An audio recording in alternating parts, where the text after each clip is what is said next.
about mindset, about things that were also concerning mindset. And then, guys, if you have any question at the end, we can ask any question that you have for him.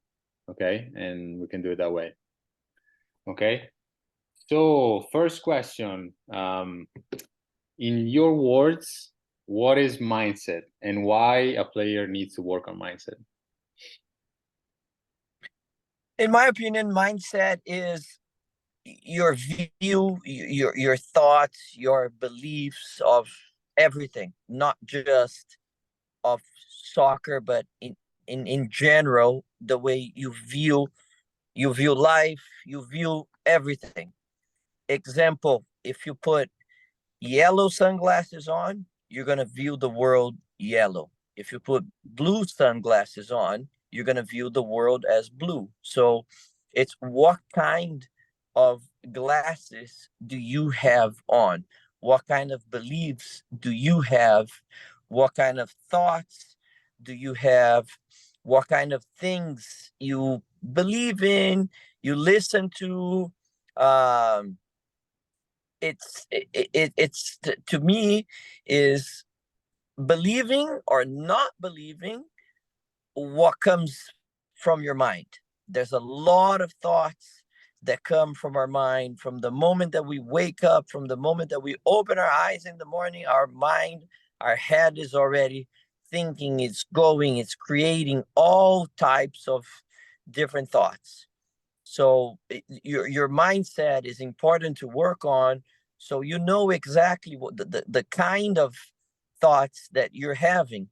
You guys are able to create thoughts. Example, if I tell you, think of a soccer ball, think of a soccer field, think of a tree, think of mango, think of anything. You can create that thought with your imagination. You can visualize something. So that's one thing. And the other type of thought are the ones that just pop into your head. Out of nowhere, you're in the shower, you're walking, you're doing something, and the thoughts just come into your head. And specifically for us soccer players, the thoughts that just come into our head sometimes are the negative ones, are the ones that you make a bad pass and you already start to doubt yourself. Oh my gosh, I'm going to miss the next one. Oh, the guy's going to pass me the ball. Oh, I'm not going to be able to trap. So if you don't if you don't know your mindset, if you don't know what kind of thoughts you're having, they can be very, very tricky. So it's important for you guys to, one, be aware of your mind, be aware of your mindset, be aware of what kind of sunglasses do you have on today? Do you have the yellow ones? Do you have the blue ones? Do you have a positive one? Do you have a negative one? Do you have a doubtful one? So the important thing is to recognize, and then little by little is to learn what to do with them. So more or less, that's what I believe the mindset is, and that's why it's very, very crucial, because a lot of times we can be our worst enemies if we get into our own mind, and if we cannot get out of our own way. We believe that we cannot perform something, and we have to get out of our own way. We have to think different thoughts. We have to replace the negative ones with positive ones. There's a lot of different techniques that you can do, but the most important one is mistakes are completely fine. They are part of the journey, they're part of the lesson, and you don't learn if you don't make mistakes. So pretty much to sum it up. That's amazing. That's amazing. And that's what I say, like my new hashtag is like, never skip mistakes. You know, like if you don't do mistakes, you're not growing, you're not learning. So and great points, guys. So we talk about self-talk, right? How many times we said, like, we have 50,000 thoughts every single day. Those thoughts are, the same over and over. So if we don't check those thoughts and we let the negative thoughts, reign, right, and control our mind, we're going to have a negative life, right? So Very important things that he shared, and also the beliefs, right? Whether you believe you can do something or you can't, you're right, both way, right? So we need to believe we can do things. We need to adjust our self-talk. So great, amazing points. Thank you. And another question, like, what do you think are some characteristics of a confident player? The confident player not necessarily is the guy that doesn't make mistakes, but is the guy that learned how to deal with the mistakes. Is the one that doesn't let the mistakes define him. It doesn't let the mistakes affect him, and is the one that just he moves on. So one of the things that's very, very important to be confident is you have to believe in yourself, and the way you believe in yourself, that has everything to do with your identity. Who do you identify as? So example, i love I love working out, I love staying active, so I identify as someone that works out, that stays in shape. I take care of my health. I take care of my mental health, my physical health. So I identify as that. Do I have some bad days? Yes, like everyone else. Do I have, like you guys, maybe you have a bad game, maybe you have a bad play, maybe you have a bad span of like 5-10 minutes in a game, but that doesn't define you. What defines you is if you're persistent, if you develop the ability of not letting the mistakes affect the rest of your game, the rest of your day, the rest of your life. It's part of it. So to become confident, it's just like a skill you have to develop. It's not just by going by saying affirmations, I'm good, I'm good, I'm good, I'm good.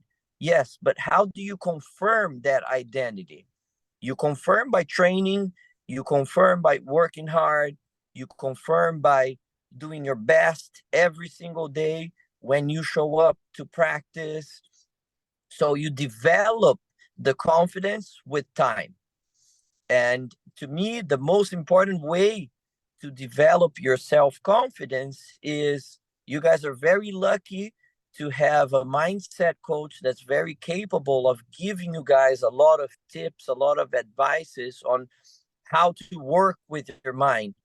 But it's a matter of keeping the promises that you make to yourself. So if you say you're going to work on something, you work on it.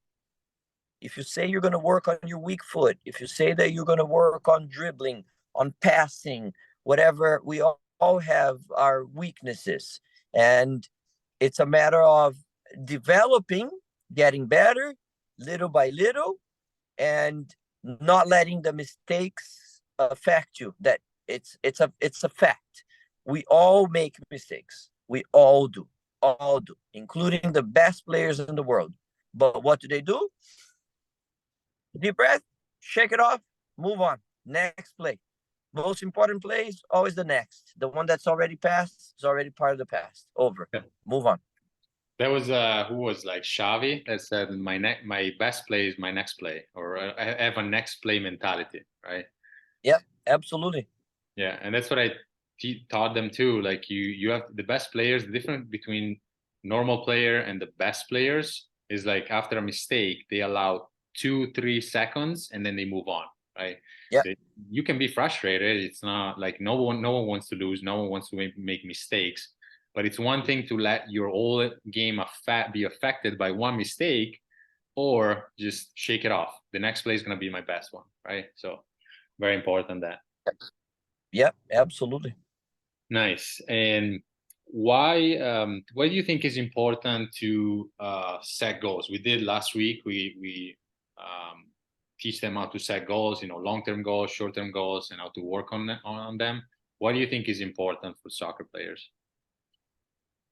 To me, when you set goals, you set the direction that you want to go. You set your purpose. You set your intention. Um, the guys that go to the Olympics, for example, everybody has the same goal.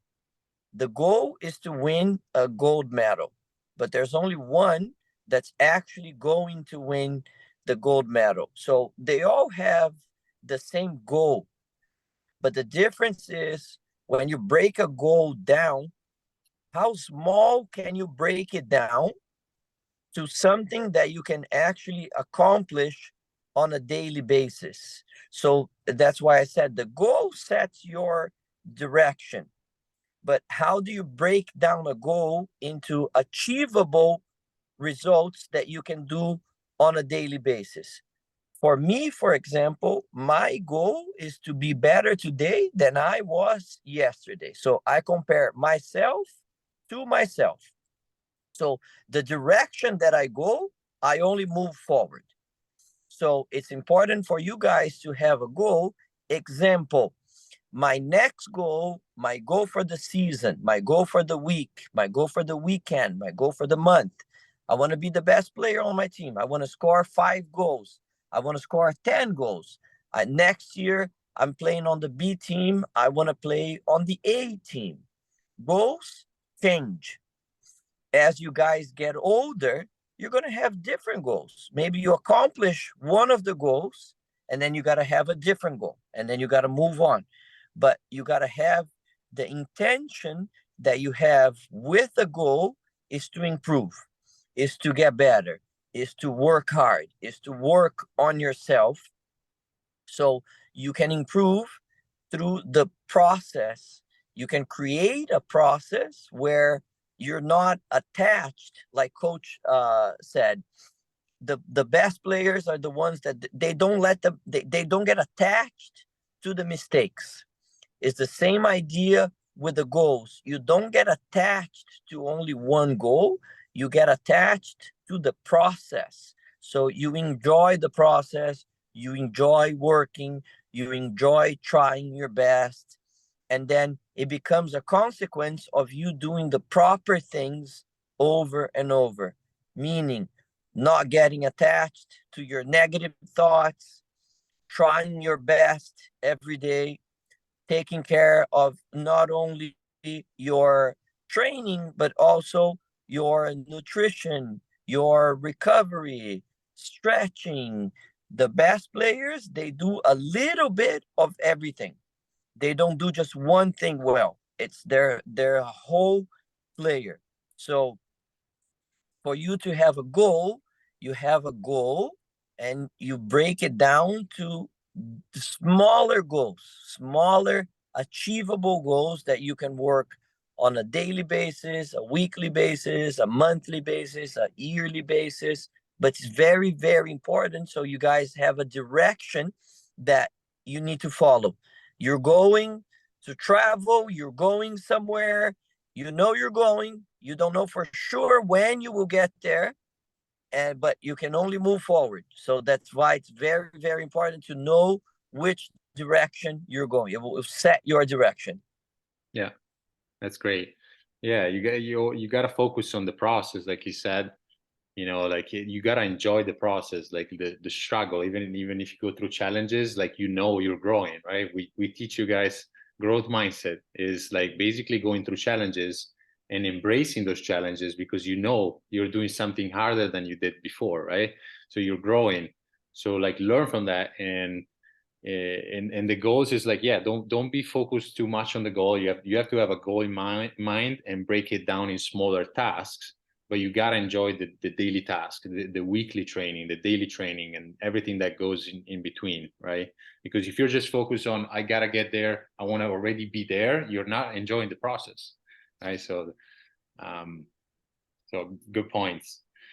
And if you can go back in time, like when you were 10 years old, 12 years old, what would you say to the kids? Try a little bit harder. Try a little bit more. Keep on going. Yep. Learn. To me, it's what you just said. It's the learning what a growth mindset is. That it's completely fine to make mistakes, to have struggles. They are part of the process. You can't get there without them. Even the best players in the world, in and not just in soccer, but in general, in life, most people that have gone through adversities are the ones that actually make to a high level. They're high performers in whatever they do. For example, if you want to plant a tree, you're not going to get a tree tomorrow. It's a process. So you have to plant the seed first. You have to water the seed. And sometimes the seed is not going to get a lot of water. It's not going to rain. Sometimes it's going to rain too much. It's going to be cold. It's going to be hot. The seed is going to get dry. But eventually, the seed is going to come out of the soil, is going to start to grow, and it's going to get bigger and bigger and bigger. So things don't happen overnight. So when I was younger, I wanted to be a professional soccer player so bad, but I wanted it to happen tomorrow. I didn't have enough patience, and I didn't fully understand the whole process, that it takes time. It takes a lot of time. It takes a lot of repetition. It takes a lot of effort. It takes a lot of mistakes to actually learn. I wish someone would have taught me, one, the growth mindset, and two, what delayed gratification means. I'm sure you're going to touch on that with them. But basically, what it is um, you don't get rewarded the very second that you do an activity. The reward is going to come a little bit after.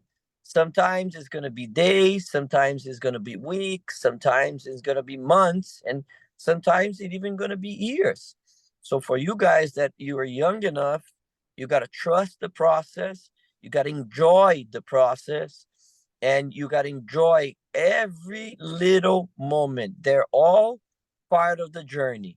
I wish someone would have told me, just hang in there a little bit more. Don't give up. Don't switch sports. Don't switch clubs. Don't find a new coach. Don't go to another team.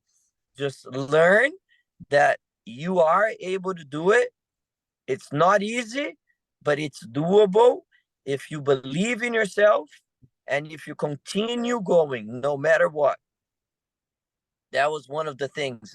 Growing up, I played soccer and I played tennis as well. So my issue, it was a blessing and it was an issue as well. I was pretty good at both. So I was born in December of 1979.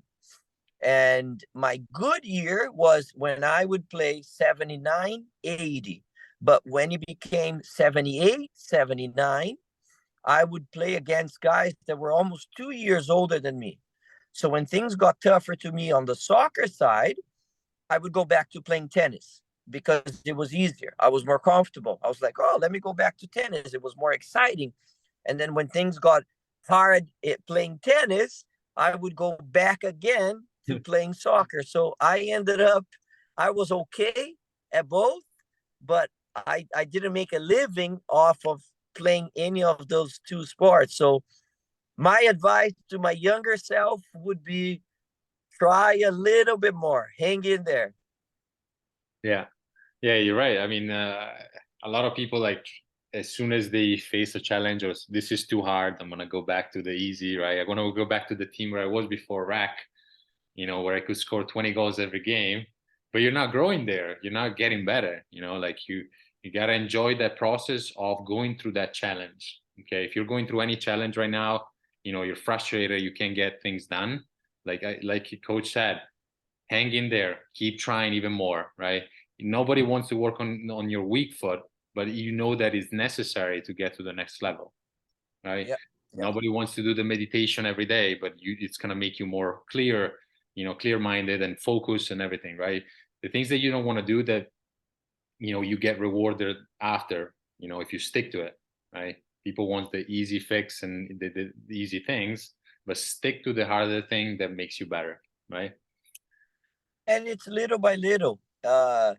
Yeah, The best players in the world, the guys that can strike the ball, for example, with the right and the left foot, that didn't happen overnight. It's a process.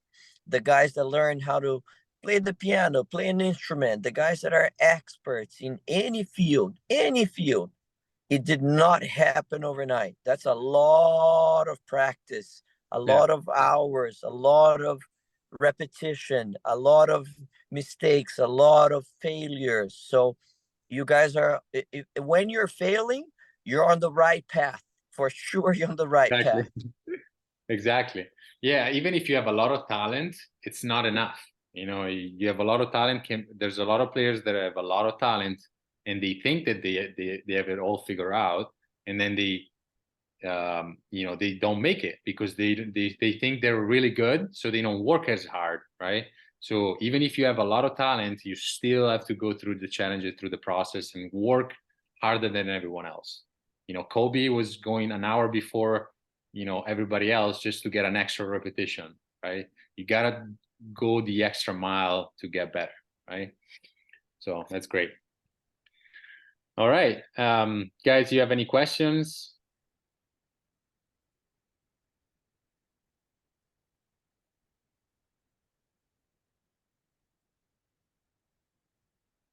Zach? Yeah. What team did you play for? In Brazil, I played for a few different youth academies. I'm from São Paulo, so I played for my hometown. The team is called Paulista, and then I played for another one called Capivariano, and then I played for another one called Bragantino. So I played as a youth player, and Capivariano was the team I played professionally for almost 2 years. Nice. Let me ask. Yeah, go ahead. How long have you been coaching for? For over 20 years now. Thank you. Long time. Anyone else? Zach, yeah, go ahead. What do you look for in a player? Good question. That's a very good question, and that's a very complex question. So my style of coaching, I like the players that can problem solve. I don't necessarily just look for the guys that are very athletic. Obviously, I like the players that can run, that are fast, that can strike the ball. But to me, the most important thing is how fast they can make a decision and make good decisions under pressure. It's easy for you to play with no pressure, but when the pressure comes, and now I'm coaching a high school team now that we have kids from all over the world. Example, there's a kid that's leaving here. I can't say his name yet because he's in the process, but he's going to England. He's going to the Premier League, and they're going to pay about $6 million for this guy. He's 16 years old. So the level that I'm coaching now, I have some youth players that are very, very good. He's from Ivory Coast. He's part of the U17 national team. I have some players from Ghana as well that are part of the national team, from Senegal, some American players as well, some Brazilian players. So it all varies. It varies a lot on the position that they play, but for the most part, I like guys who are smart, guys that can make good decisions, that don't give the ball away, and also the ones that I don't have to coach their effort. I want to coach them technically, tactically, and mentally. If I have to coach their effort, I always tell the guys that should be a given, because you should want to be here, so you should work hard. If you're not working hard enough, that's on you. So those are a few things, but it varies. It varies by position. What position do you play? I play left center back in my new team. Are you left-footed? No. You're right-footed? Yeah, and I also play right wing back. Okay, good. So make sure you develop your left foot as well. For example, to me, the left center back, he needs to have a very good entry ball with the left foot. You know what an entry ball is? No. Example, there's two forwards coming to close you down. You have to find the ball into the 6, for example, or you have to find the 8, or you have to find your fullback on the side. So you have to break a line. So it's a lot easier for you to use your left foot instead of using just your right foot because of the angle. So let's say your first touch is with your right foot and you want to play the ball into your left. That makes it easier if you have developed the ability to pass the ball with the left foot as well. So being ambidextrous is always a good thing, regardless of the position that you play. Thanks. Yeah. And yeah, go Jackson. Which team did you coach and how many? I lived in California. I coached a lot against the Irvine Strikers. I was part of a club called FC Golden State, and then Golden State Force, and then we became LA Force. I also coached an indoor team called Ontario Fury. Now they're called Empire Strikers. And now I live in Florida and I coach at a boarding school. Do you guys know IMG? So it's a boarding school where the students, they all live there. And so we have dorms, we have a gym, we have fields. It's a beautiful place. And the kids live there full time. So example, we train 6 a.m. We train at 6 in the morning. We do indoor training, and then we train again right after. We do outdoor training. The guys have classes there. They have dorms. They have the cafeteria. It's a pretty cool place. So I've coached at every level. I've coached at what's the park in Irvine again? The Grand Park? Great Park, right? In the stadium. Yeah. We've played many games in Irvine as well. So I know your area pretty well. Nice. Thank you. Great. You have one more question, guys, or good? I have one question for you guys. For all three of you now. What are you most afraid of on the soccer field?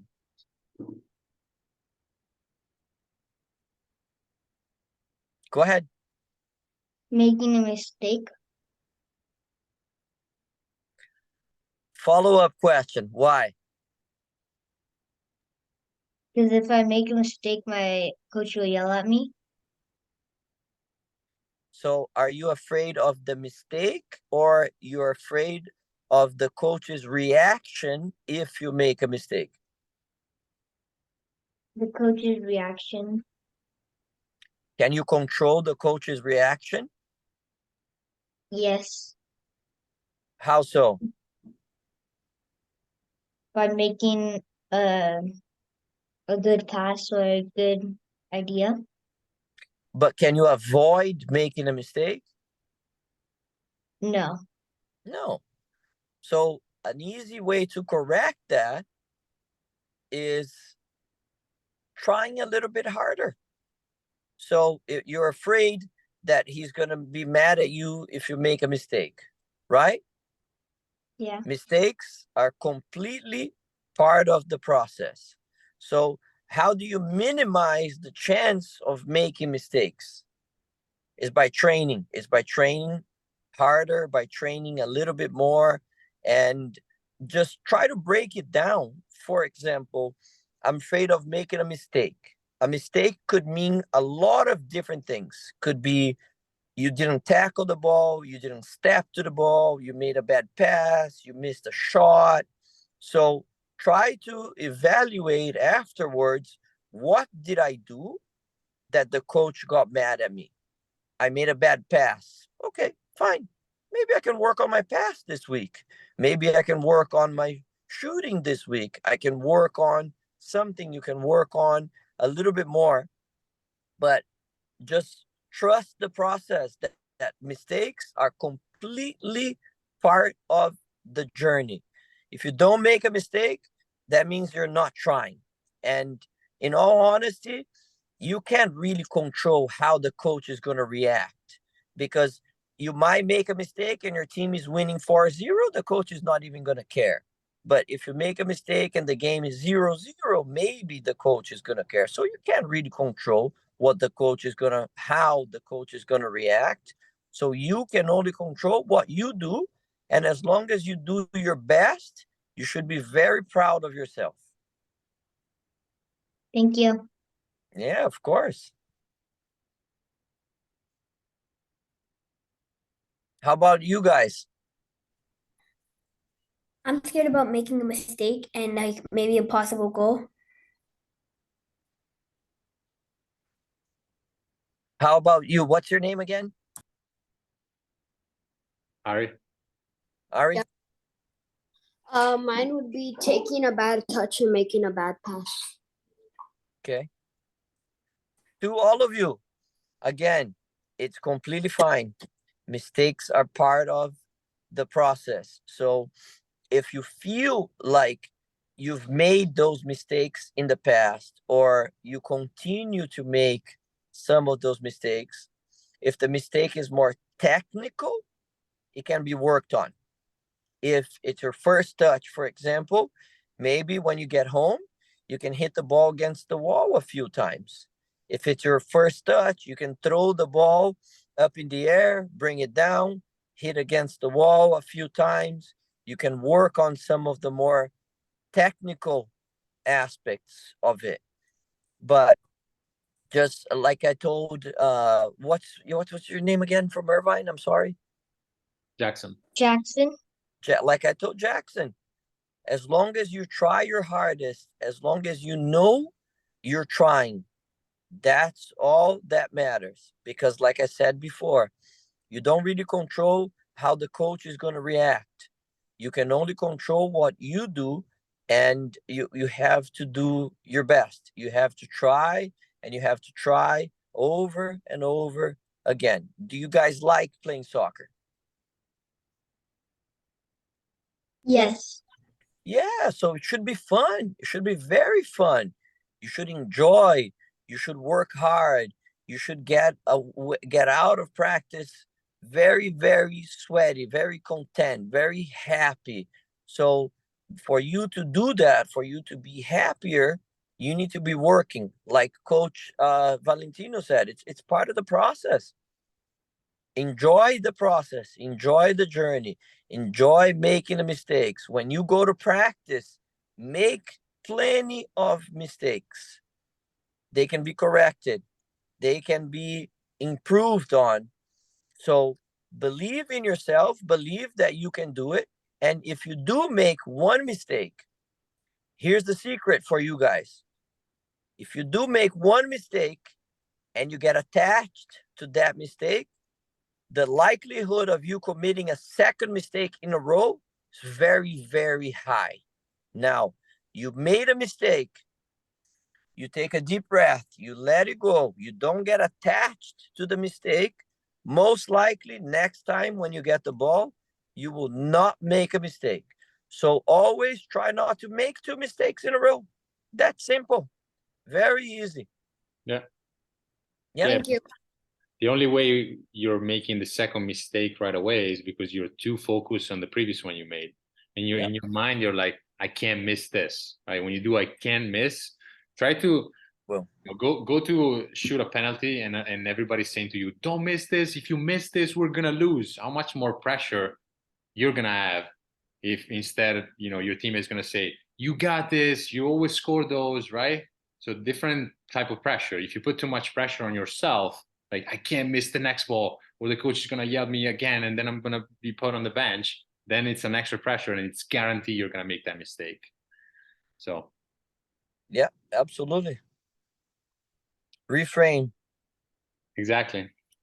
Amazing. That was great. Thank you for the call, Dale.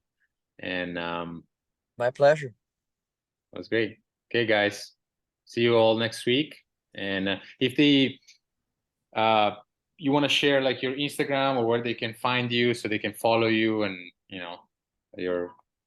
I know you just launched a new program, right?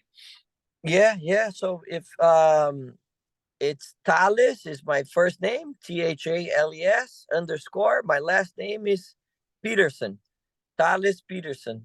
I have most of the stuff that I do is all there on Instagram, and the school I work for is called DME Academy. Feel free to follow. If you guys have any other questions, feel free to ask Coach Valentino. He can pass it on to me, and I'll be glad to answer anything that you guys might have. Yeah, Zach, do you have another one? No, I was just gonna say thank you. Yeah, you're welcome.